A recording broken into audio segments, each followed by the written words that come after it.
அடிக்கடி பிடிக்காத கனவுகள் வருகிறதா? யாராவது துரத்துவது போல கனவு வந்து தூக்கம் முழுவதும் கெடுகிறதா?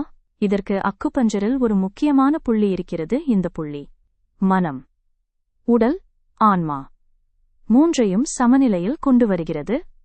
உணர்ச்சி கட்டுப்பாடு இல்லாத நிலை, ஆழ்ந்த தூக்கமின்மை, நுரையீரல் வெப்பத்தால் வரும் தோல் நோய்கள், இவையெல்லாம் சரியாக உதவும்.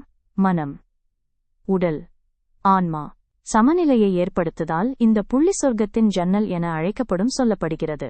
அனுபவமுள்ள அக்குபஞ்சர் சிகிச்சைக்கு இன்றே தொடர்பு கொள்ளுங்கள்.